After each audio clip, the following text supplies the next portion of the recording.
Hey, good day to you all. Welcome to the Common Good Podcast. It is Earth Day, April 22nd. I am Doug Padgett in Minneapolis, sitting here with Patrick Carolan. Patrick is a number of things in this world, including the Catholic Outreach Organizer for Vote Common Good and the co-founder of the Global Catholic Climate Movement. And we are super glad that you're with us. We've had some technical difficulties the last couple of days. Maybe it's because we're getting so fancy with our overlays and underlays, but we think we've got this figured out. So sorry about the delayed start for those of you that set your clock to all the times when the Common Good Podcast from Vote Common Good comes your way. Good to see you, Patrick. I am here in Minneapolis. I know you are in Maryland, and my friend, it is Earth Day. It's good to be here, Doug. Always good to be with you and to celebrate Earth Day. I put on green today because it's Earth Day and went matchy-matchy with my hat and shirt. And with the more frequent viewers, they will say, well, that's exactly the same outfit you wore yesterday. And that's just a sign of a middle-aged man living in the pandemic.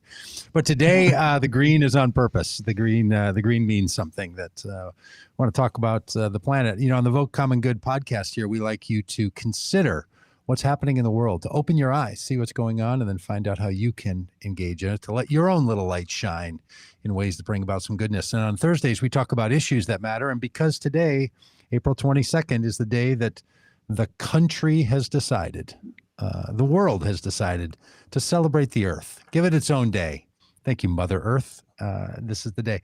And Patrick, we as a civilization have been paying attention to Earth Day since 1970, and there are people who till this very moment would hear about Earth Day and say to themselves, oh, I didn't even know there was an Earth Day. And if I did know there was one, I didn't know that it was April 22nd. So what is your history with Earth Day? What's been your background with it? Well, I was around when the first Earth Day came. In 1970, I was a junior in high school. And I remember back then, I remember what the environmental movement was sort of just starting out. In fact, there was a lot of talk about air pollution, water pollution, things like that. And I remember watching TV, and they'd have these TV commercials. This is up in Connecticut, so it's probably a New York station. And they'd have TV commercials urging women not to shake out their blankets off the balconies because that was promoting air pollution. And in fact, they even said they passed a law saying it was against the law to do that, and that if the police came by and saw you shaking your blankets out, you were going to be fined for doing that. So that's what the view of climate, environmental justice was back then, was women shaking out blankets off the balconies of their apartments. I was involved in an Earth Day program at my high school, helping to organize back then, and it was mostly centered around picking up garbage, and we cleaned up the school and picked up any trash around the school, and really tried to urge people not to throw their trash. It really was focused on that a lot. So we've come a long way since then. We've done a lot of really good things, both with Earth Day and with understanding of what our ecological environmental problems are. But we haven't gone far enough. We've looked at our problems as simply problems that are technological, problems due to the industrialization. And just shortly before Earth Day, there was a man named Lynn White in 1967, and he gave a lecture on the environmental crisis. And what he said in his lecture was that it's not just a result of technological advances. It's not as simple as saying we're having too many cars and factories. He said that our ecological problem is fundamentally a theological problem or an ideological problem. It's a question of how we see ourselves in relation to God. He said that the Christian arrogance toward nature, as to quote him, bears a huge burden of guilt for the contemporary environmental crisis. So it's great that we're doing these things, and we do need to take time to celebrate the successes that we have. And we have had a lot of successes. Rivers are much less polluted now. We're more conscious of garbage and throwing garbage away. We do a lot of recycling. So we've had that. But if we're going to really move forward, we have to look at it from the theological and ideological perspective as well. Yeah, and one of the things that was not talked about back in 1970 was the phrasing we now use, which is climate change, or what was sometimes referred to as global warming, both of which I think are accurate descriptions of what's going on. There were other issues that were afoot, and I think we should take great confidence that as a world and even as a country for the United States, that we have addressed these issues, right? That the Clean Water Act did an awful lot to keep things out of our water that shouldn't be in the water. I remember back in the maybe 70s or 80s, this story, this vivid image in my mind of a river burning, maybe in Ohio or something, the Cuyahoga. Yeah. Like the water was burning because there was so much petroleum on top of it. And the Keep America Clean program that as a kid, Smokey the Bear, sort of out telling you to clean up, and that commercial, people start pollution, people can stop pollution. Like literally just don't throw stuff out your car windows was a movement. And we tend not to do that. We still find stuff by the side of the highways. And, people started adopting highways and going out and picking them up. A lot of that stuff blows out accidentally as opposed to sort of intentionally, which I remember as a kid. Like we'd go to Dairy Queen and we'd throw stuff, just kind of throw it on the ground. Like it's hard to imagine now, that 50 years ago, someone would just throw things on the ground. But there was a cavalier nature to pollution. And we've solved that, and like you say, recycling, obviously a big deal. I get into the sanitation stuff. I really nerd out on this. It's this little hobby I like. And Minneapolis, where I live, has this incinerator that takes care of all the garbage. It's not the full plasma ones, which are really cool, where it changes the molecular structure, but it's similar to that. So all the energy that comes out of this power plant that gets rid of all the garbage that comes into it doesn't go into landfills. It's transferred into power, and then that power lights the sports stadiums that the city is on the hook for, and a bunch of houses around. So we figured out some answers to things. In the 1970s, smog in LA was an enormous issue. Like you couldn't see the sky. It's not that way anymore. People that are in LA watching this can look outside and know that's the case. We don't worry about the ozone layer having a hole burned in it any longer. Lead in our water, and lead in the air, and lead in our paint, and lead in our gasoline. We've solved the lead problem. Extinction has come a long way in this country, with bald eagles and wolves, and like we've done all these really great things. We should take all of that as an encouragement that we can do this stuff, right? You can change your car. Do you remember when gasoline went from leaded gasoline to unleaded gasoline? Do you remember that whole thing? I mean, you're very controversial too. People were not wanting to do that. Yeah, people were like, I've got a leaded car. What am I going to do? And then they made different sized gas tank heads, so that you wouldn't accident. I remember as a 16-year-old, this would have been, I don't know, 1982, early 80s, that you had to be careful which leaded or unleaded gas you put in your car. And we don't do that anymore because the country said, and car manufacturers and the government said, you can't make engines that burn leaded gas anymore. We're just not doing it. We're going to reach a point where we say you can't drive cars that burn gas anymore. So anyway, I just think on Earth Day, it's sort of like someone's birthday or an anniversary. You look back and you say to yourself, how have we done? Well, on some of these things, we should get a little checkbox. Good for us. And then let that propel us, forward. You have an interesting story that we were talking about, an hour and a half, 2 hours ago when we tried to first get this podcast started, that you were saying that sometimes in the environmental movement, and it's true in a lot of the activist movements for all of us who are activists, that sometimes we don't take our successes and joys very well. You mind retelling that story? Because I think that's a really and again, this was back in the early 70s, and Pete Seeger had started a whole movement around cleaning up the Hudson River. And he would have this festival every year. I was probably 19 or 20 years old. And so one weekend when the festival was happening, and I decided I was going to go and hang out there. And I was being very environmentally conscious at that point in time. So I hitchhiked from Connecticut to where we had the festival. And, all these groups were out there. They had their tables set up. There was really good music. I wanted to go hear the music, but all of these different activist groups. And I went around from table to table, talking to people, finding out what they were all about. And at the end of the day, I was suicidal because these were the most god-awful, miserable people. And, I say that with a grain of salt, but they really were just, everything was horrible. Everything was terrible. And I said to somebody, where's the joy? Where's the joy in what we do? And they said, oh, we don't have time for joy. The world's being destroyed. We just don't have time for joy. So, as people of faith, we have to take time for joy. And that's why Earth Day celebrations are really good, because we do have to take a moment and have the joy and also celebrate what we've accomplished, which helps us then go forward because we still have a lot more to accomplish.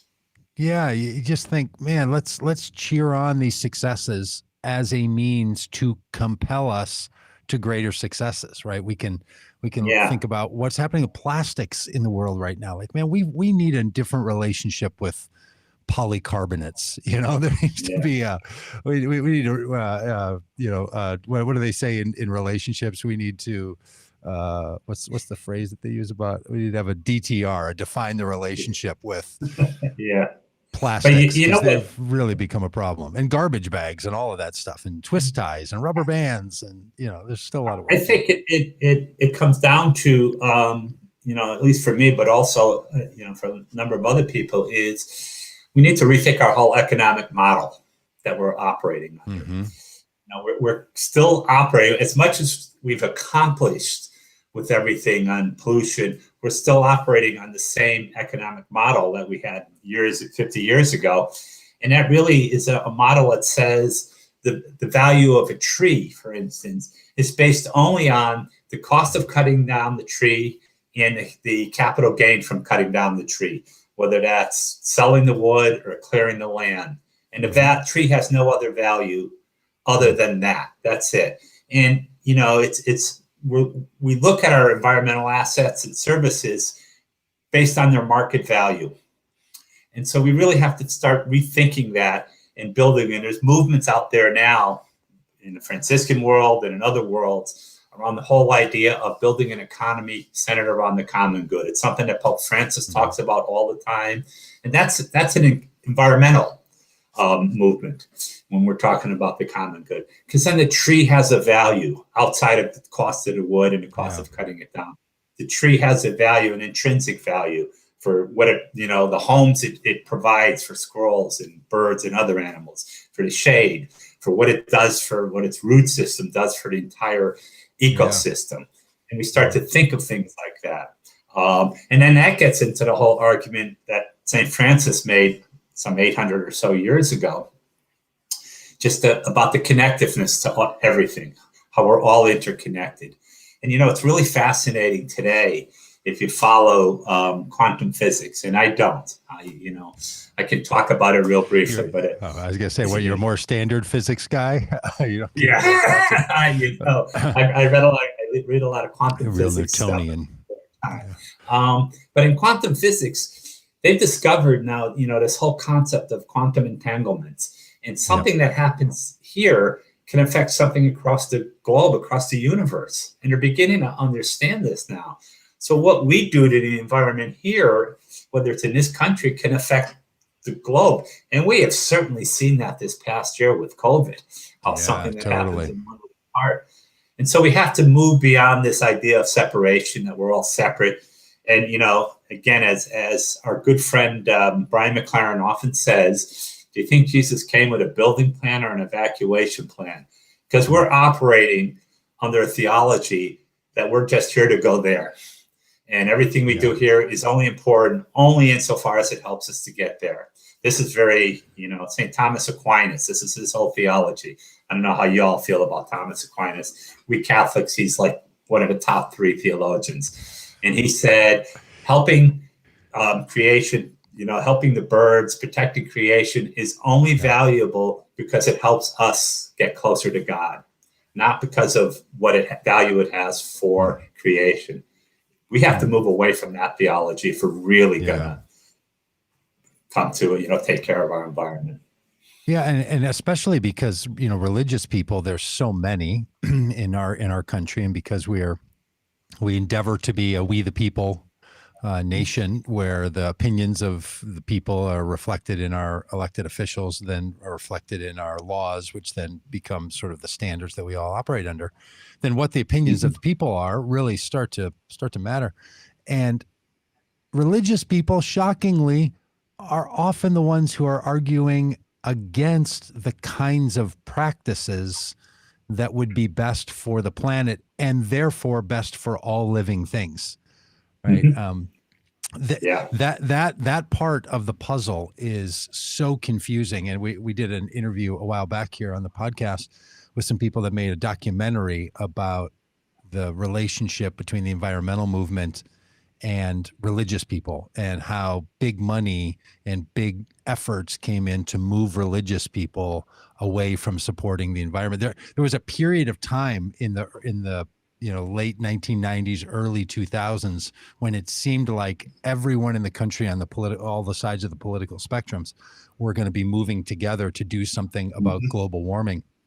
Then Al Gore really took it on as his issue, right? And it became a fundraising and fighting point for the political and religious right.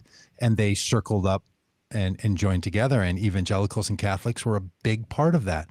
And so the idea, that you raised, that we have to deal with this, not just on a technology level, but on a psychological, ideological level, which is fueled by this religious identity that people hold. Yeah, it is so important. And there's like nothing more in common. It's the most in common thing you get, right? You can look at it, and people talk about Pope Francis's encyclical Laudato Si, which is, came out 5 years ago. And lots of people talk about how wonderful that is, what great it is. I actually consider it one of the most important documents written in my lifetime, for a number of reasons. But what people don't really understand about that document is how much opposition there was to it. And again, and particularly in Catholic world and the Catholic right, how much money was spent trying to get cardinals to speak out against it. There was a whole move within the Vatican to stop Pope Francis from issuing that encyclical. I mean, there was cardinals and people that were just urging him not to issue this. It would be terrible. And even when it came out, and again, it's a beautiful document. In the United States, I would wager about half of the Catholics have never heard of it, maybe more. Probably, 60 to 65, 70% of parishes maybe mentioned it when it first came out and never mentioned it again. They would have mentioned abortion every week, but would not mention things like caring for creation or the environment at all. And that's, again, and part of that is because in Christian world, we have a theology of domination. And, we consider God created the earth to serve us, and we have domination over the earth. Yeah. That's not what it says, but that's what we believe, or some of us believe. In fact, I remember back when Scott Pruitt was the head of the EPA under the Trump administration, and for some reason he took a liking to me and invited me to a one-on-one meeting with him, just he and I.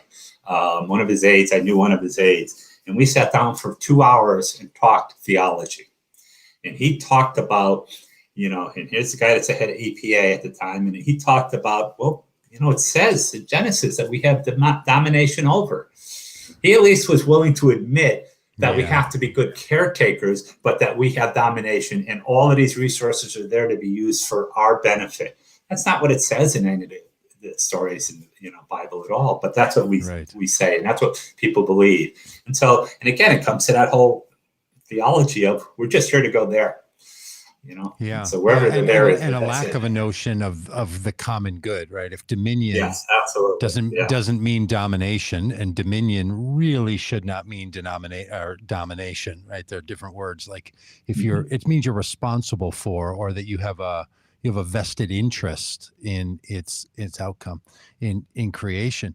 But that's even that theology is a little I mean, this like phrase from the creation narrative in Genesis, which is what you're talking about. There's two Yeah. creation stories, and this is the second one where the Adam and Eve characters are told that they're to have dominion over and care for the earth.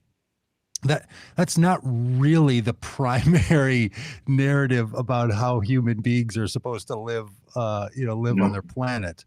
I mean, I guess you could try to argue that Jesus cursing that fig tree would be more the way the Trump administration approached.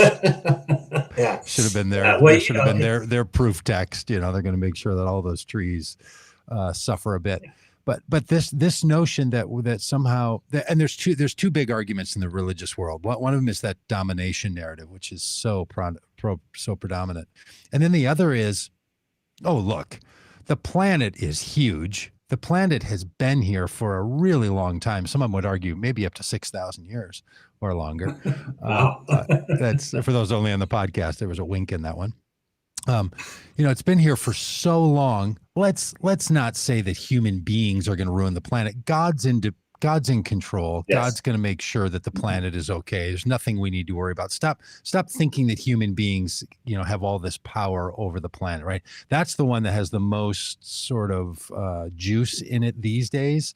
Are conservatives and religious people saying like, oh, those of you that are worried about a catastrophic climate problem, that's because you don't trust that God's going to make sure and care for all of us, which is also just violates the entire notion of living as people of morality, right? Jesus' teaching is that the human being is even more valuable than the bird, and God cares about and knows about the actions of the bird.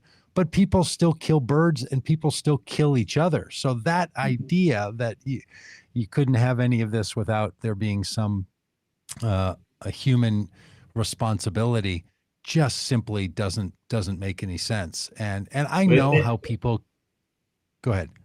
Yeah, I was going to say it absolutely doesn't. And even if you go back to the first books in the Bible and in the Noahic covenant. Noahic covenant is with God, man, and creation. It's not God, man over creation. It's God, man, and creation. But we've lost sight of that. And again, in Franciscan world, and St. Francis taught us, it's about being in relationship with creation. And what is that relation? What is right relationship with creation? There's stories about St. Francis, and I'm sure some of it's mythology, some of it's true, and somewhere in between. But there's stories about him going out and preaching the gospel to the birds and to the trees. And people would ask him, why would you do that? Today he'd be locked up. But people then, they'd say to him, why are you going out and preaching the gospel to the birds and the trees? And he said, God told me to preach the gospel to my brothers and sisters, and these are my brothers and sisters. And that wasn't, that's not some hokey Dr. Doolittle talk to the animal story from Francis. That's what he believed. He believed that all relationship, all creation was his brother and sister. That's, his poem, the Canticle of Creation. It's all about brother, sun, sister, moon. And, we're not the only religion. Christianity is not the only religion. If you look at Muslim teachings and you look at the poetry of Rumi, who is a contemporary, I don't think they knew each other, but they're around at the same time. And his poetry says the same stuff about brother, sun, sister, moon. And it's that relational to creation, which is why, again, we talk a lot about care for creation. And I've used that term a lot. I've stopped using that term, because that's a hierarchical term. That's a patriarchal term. That is, I have power over. And it really should be, are we in right relationship with creation, with all of God's creation? Yeah. And do we see, St. Clare, who, you guys probably won't get this, but I always tell this about St. Clare. She was the co-founder of the Franciscan order with St. Francis. But us being good Catholics, we gave all the credit to St. Francis, and Clare did all the work. Yeah, but as you do. She told us, that we should see Christ in everything, every creature, everything, all of creation. We should see Christ, and every creation, part of creation, should see Christ in us.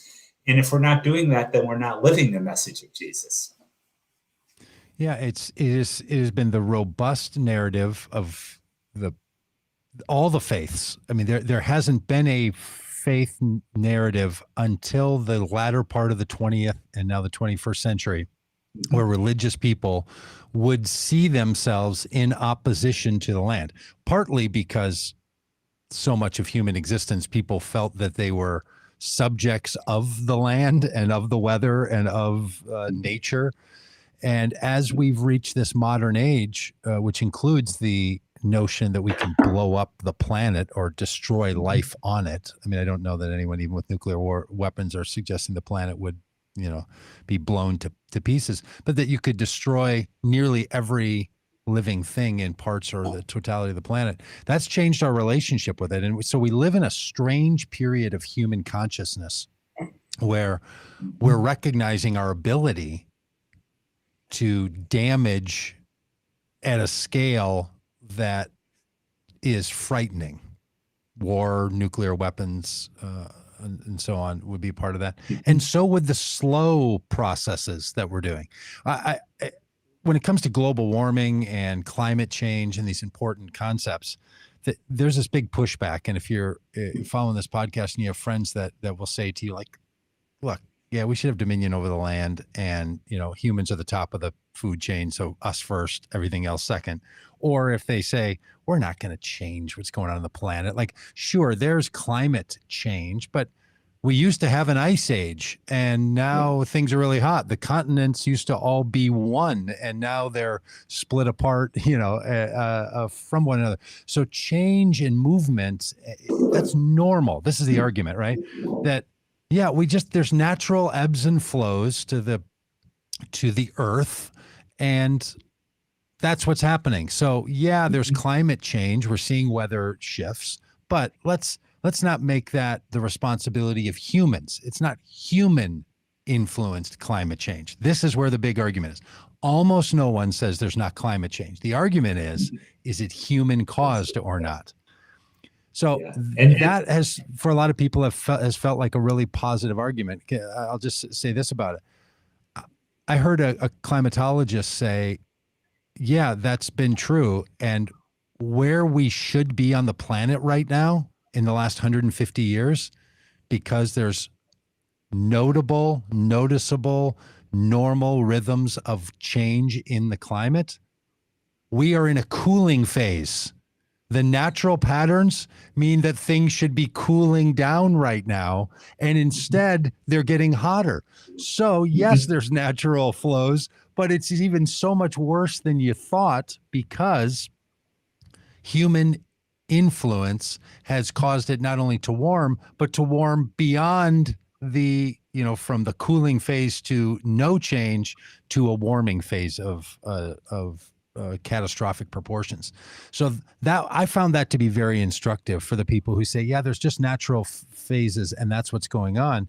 It's to remind them, yes, there are natural phases. We're in a cooling phase, and the fact that things are getting hotter shows even more the impact of human behavior, and especially the burning of fossil fuels and the influence of methane in the air. Yeah, and the big difference between all those other phases is we didn't have the ability to destroy Earth during all those other phases. We have the ability today to destroy Earth. We never had that ability even 200 years ago or 500 years ago.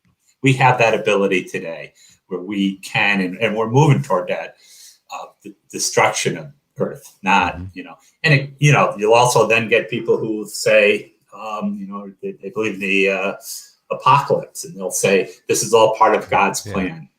We're going to burn up. The earth is going to burn up, and then Jesus is going to come and make it all better. And you can believe that, but that's certainly not what it says in it. Probably not a great idea. Yeah, that's right. Probably not a great idea to believe that. Yeah, and act on it. I mean, as you know, I have strong faith, strong person of belief, but I believe that Jesus came not to die on a cross so he could open up some gates somewhere so we can go into heaven because of some sin that was committed 5,998 years ago or something. But that Jesus, the incarnation, is about the continuation of creation. There's a theologian and activist, Dorothy Soleil, I think I'm pronouncing her name right, who's, in the 1940s, 50s, 60s. She was from Germany. And she wrote a number of books. She was an activist and one of the leaders and founders of the whole liberation theology movement. And she wrote that she believes that God created an earth unfinished, and that we're here to complete the creation. And the incarnation was about completing the creation. And so, we have to move away from that theology of we're just all going to sit around and wait for Jesus to come again and wave his magic wand, and then things are going to get better. I mean, honestly, if I were Jesus and I were sitting in heaven and I looked at the mess we've made of Earth, I'd say, yeah, let me go find a new planet. I'll let those folks be on their own and go find somewhere else. Yeah, and look, there's change that we can bring about on these things when we see the places where and the warming of the atmosphere. That's a really cataclysmic one. Like that, if you think people are just get a little hot and heavy about this, there's a reason that they do. It's more devastating to human and all other living creatures' existence than the other things that we've solved, than other kinds of pollution or other kinds of interventions that we've done. There's a reason that every component of global society is worried about this. One of the groups that's most worried about climate change and the impacts of the human influence on climate change is the military. Like the most conservative part of the American ecosystem is like, this is a real problem. We take it very seriously, and we know. So the human influence climate deniers, they exist and they play a role in our society, and we should listen to them to a degree, and then move on to what people know, and that is that human beings are causing these changes. And Patrick, I really feel like there are solutions to what's causing climate change, human-caused climate change. Methane, they're figuring this out. Animals actually create a whole lot of it, and you start putting a whole lot of cows out in the world, and some people sort of giggle at the fact that the methane that comes out of belching of cows really creates a problem, but it really does. And there's some great work being done to solve for that, because it's as much as you've advocated and others have advocated for the planet to turn to a diet that doesn't require cows that belch. It doesn't look like that's going to happen as fast as maybe sequestering that methane or finding algae that they will insert into the feed and the diet to reduce the amount of methane. Like they're literally figuring out how to solve belching of animals, because it has a lot to do with the warming of the planet. In addition to automobiles and all the rest. It has as much to do with it as cars do. And, I'm a vegetarian, so I, try to urge people to become vegetarians. Although being a good Catholic, we tried to start a movement around eating meat, no meat on Fridays. It's in our DNA. And just if people would just give up meat 1 day a week or 2 days a week.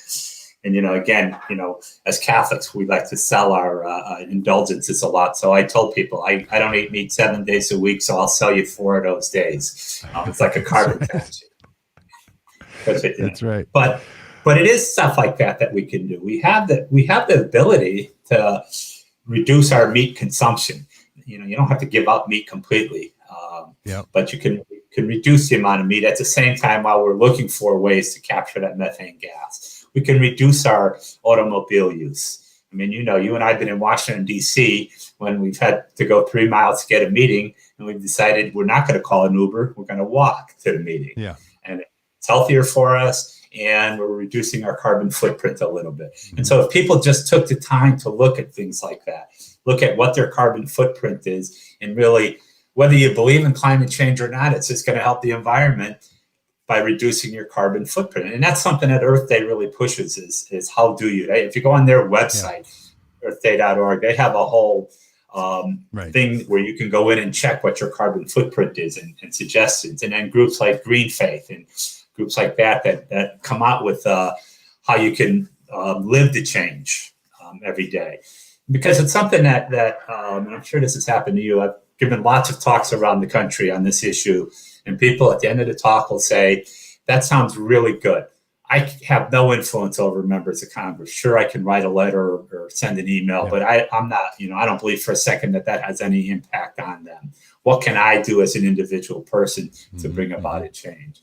And that, I think, is what Earth Day was started out as, to really talk about what can we, each of us, do in our own lives. How can we reduce our carbon footprint in our own lives, to reduce the amount of carbon and change the way we use energy? I mean, it's simple things like turning the lights off in your house can have an effect. Yeah, you think about that everyone should do their part, right? So for some of us, we can say, well, I'm going to walk instead of ride, or I'm going to turn off the lights instead of leaving the lights on. That's what some of us can, or I'm going to eat this kind of diet rather than the other. But then there's other people that they have a company and they can make new kinds of light bulbs, like moving away from incandescent light bulbs to LED lights has reduced energy consumption by massive amounts. Right. So if you have a company, you should do that. Or if you're somebody's thinking about going into engineering, how about going into engineering that's going to have great climate impact? Some people are in businesses and they'll decide what business they should be in relationship with. Some people set policy and they should be setting policy. All of us can influence a policymaker in some way, shape, or form. So we should do that. Like, what we need to do is be sure that every part of the system is actually doing their part, and not to separate out the innovations and structural legal changes, because look, without those, all the personal behaviors, they ain't going to work. Like we could all reduce what we're doing with our trash. And if you don't make it against the law for people that have massive amounts of garbage to not dump that, you're going to have a pollution problem. So we really need all of these things to happen. And the structural change, the people that can change it at a structural level, they keep saying, like, we need public will to allow this to have some legs. Like you and I've worked with lots of politicians and talked to people about many kinds of issues. And it's amazing how they will keep saying, well, what we really need is public voicing and public uprising. We think about what's happened in the last number of months around police violence. Well, the many killings that have happened by police that are in public spaces have allowed a lot of people to raise their voices. That's given strength to these movements at a political level. So I say all that to say, look, everyone do your part, and individuals, don't overplay your personal role, right? Don't believe that the only thing you have to do is, but also don't underplay that at all. It's as equal of a play as everything else, right? We have to do all of the things, and the real solutions are going to come from massive, massive technological changes. What's going to make massive technological changes is that there's a market that wants it, that cares about it, that says, no, we are going to buy electric. I think about all the people that have purchased electric cars, and I think you're one of those. Are you an electric car guy? I did. I don't know, but I did. Yes. Yeah. We all knew that, they're not being, those people that bought electric cars, weren't enough of us buying electric cars that was going to change it. There wasn't the point. The point was to show that there was a market, to keep the development of the electric car in play, so that people who are creating cars and batteries and transportation would start to pursue it. And then as that technology became more capable and people became more interested, the synergistic life between possibility and desire starts to create the point where now, I think it was General Motors that said by 2024, 2034, they're not going to produce gas-powered vehicles anymore. All electric cars, In fact, they're opening up a plant in, I think it's GM, I'm not sure, in Ohio, that Trump promised to open up. He was going to reopen this plant, and it was going to be building regular cars, and it never reopened, and now it's reopening to build electric cars. And look at the solar and alternative energy, and and it is important to understand that we can make a difference. It's it's not just about what I can do as an individual, but I think you were there. I'm not sure if you were there back when I think it was 2010 when they were starting to build the Keystone Pipeline, and we had that big demonstration in front of the White House where lots of us got arrested. I got arrested. I don't know if you were at that one or not. I wasn't. But, no. But the Keystone Pipeline is right up the street from right up. Up but that demonstration, there were thousands of people who came to DC. It was a week long. It was one day. That was all faith leaders. There were about 300 of us that got arrested on that day. The whole week, and everybody said, it's a done deal. You're not going to change it. It's a done deal. This is fine, but you're wasting your time. It's a done deal. It's going to be signed, and it stopped.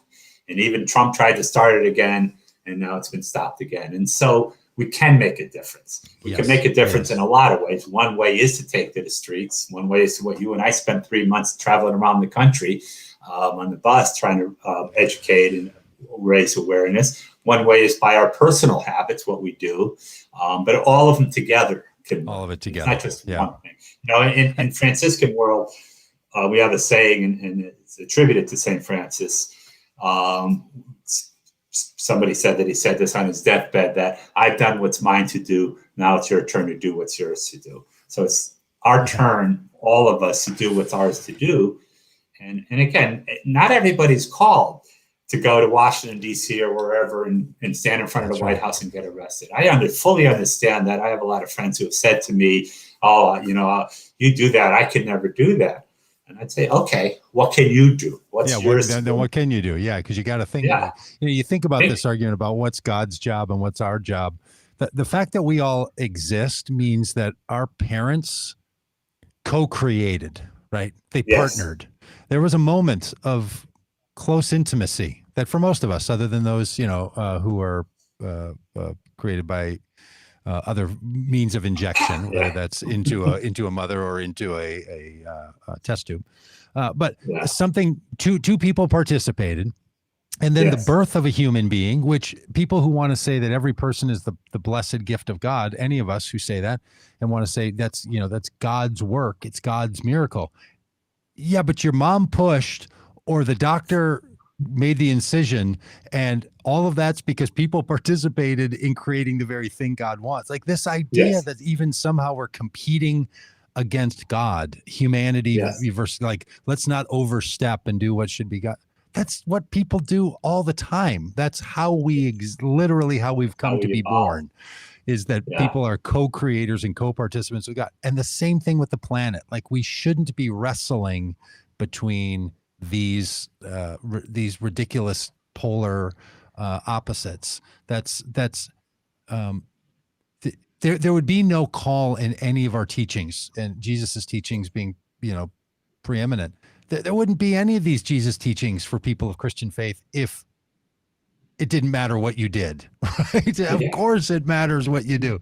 So do all of the things and encourage all the elements to do their part. And getting good global citizens out of our businesses, that's incredibly important, and out of our technologies at every single level. Like, every part of our economic system, if it was asked to participate in affecting human impacts on climate change, that's what I see the Biden administration wanting to do. That's specifically what the Trump administration did not want to do. That's why they backed out of the Paris Climate Accord, which was signed, I think, 5 years ago today, maybe. I think it was on Earth Day that it was signed. Everyone has to do their part, and to encourage every other piece to do their part. We've had successes before. We'll have successes again, and let's. We are hopeful people. And so we have to be hopeful that we can be the change, but we actually have to do that, and we have to agree to that. And again, it gets to as Christians, it's the whole belief system of Jesus came to die on the cross to save us from our sins, and so now we spend our time worshiping at the foot of the cross. And Jesus never once in any of the Gospels said to worship him. Jesus said to take up your cross and follow him and be in. Right. In fact, Jesus said, you can be greater than me. I tell people that sometime I'm going to go up to New York to St. Patrick's Cathedral when Cardinal Dolan is preaching. And at the end of his homily, I'm going to get up and I'm going to say, today I'm going to to be greater than Jesus and see what the impact, see what happens. Well, I wrote a whole book called Outdoing Jesus that people could pick up, which takes these 7 miracles of Jesus. And then I talk about the technological and personal matching and extending that, because as you say it, it's Jesus's entire agenda. Those who believe in me will do the works I'm doing and do even greater works than these. Greater works. Jesus is a starting line of humanity, not some sort of past finish line that we're all trying to admire. It's a different. I mean, Jesus would be appalled by people suggesting the kinds of things that so many of us talk about. When it comes and again, it's the idea of, what Thomas Aquinas taught us. We're here just to go there. And everything we do here is good if it helps us get to there. It's not good. And I mean, this is a whole theology that helped bring about slavery and the doctrine of discovery and all of those other evils that came about, that it's all about just us going to heaven. There's this movie out a couple of years ago. It was a Ben Affleck movie, kind of a B-rated movie. Didn't get a lot of play. I think it was called We Are the Night. And he plays a mobster from the 1920s, goes down to Tampa to start a rum running business down there. He befriends this woman who's a charismatic evangelical.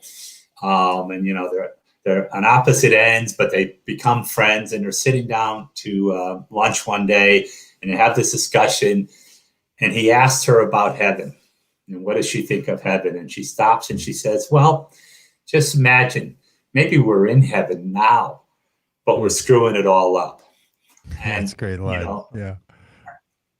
I think about that. And, for me, I just think that if I do everything I can here now to create heaven, then, what happens next is going to take care of itself. Right. It doesn't matter if I go to church and hold my hands the right way. It doesn't matter any of that. It matters that I really do work to build heaven here. And if we all come together and do that. Brian and I gave a talk together the other night for this organization, this group, Journey of the Soul. And at the end, they asked us to 1 minute, give your 1 minute wrap up. And so my 1 minute wrap up was, I asked everybody to imagine that God all of a sudden appeared to you and said, I decided I'm starting all over. Things are not so good. I want to create Earth again. What would it look like? What would you do to build the new Earth here? And just imagine, because we've lost that imagination. We're so focused on just going somewhere else. And people should sit down and imagine, if we're creating heaven here on Earth, what would it look like? Because it sure wouldn't look like the pollution that we're pouring out into it and the destruction that we're doing to the environment. And maybe if we imagine that and then start thinking about, okay, what are the steps necessary to get to that point? And that's when we can start to bring about the change. Well, happy Earth Day, Patrick. Thank you. Good to talk to you today, my friend. Happy Earth Day to all y'all. And if you want to join us tomorrow, we talk science. And we have a person on who has started an entire organization that she leads on helping people get from the Earth to the moon and then on to Mars. So we talked about this a bit last week. I referenced her in the video that we showed. She's going to be our guest tomorrow, along with astrophysicist Paul Wallace. So we're going to be on Earth today and in low Earth orbit in our conversation tomorrow. Mondays, we talk about the news that goes on. Tuesdays, politics. Wednesdays, faith, all designed to help you find a pathway for the common good in all that you have going on. Tuesday night, I'll remind you that we have our final installment on a session called The Threat of Christian Nationalism, a Faithful Response. I'd love to have you join us. Kristen Dumais and Shane Claiborne will be our guests on that one. And then mark your calendars to engage in Common Good Immigration Call from September through November this fall. We're going to be asking you to hop on a bike and change our immigration and border policy practices. So all of that coming up. If you want to know more about all of this, we'd love for you to be over at Vote Common Good. Get on our email list. If you're looking right now, really right now, if you're watching this video, just type into your browser, votecommongood.com, go over to the email, go over to that site, sign up for the email list. Don't miss the donate button when you're there, of course. And if you listen on the podcast, share this with a friend. Don't just keep it to yourself. Share it around with a friend. Tell them that you enjoy it, and maybe they will too. And we'd also love to see any things that we have going on. So thanks for being with us today. Sorry for our late start. We think we got our technology figured out, and we will see you for a Common Good Science Day tomorrow.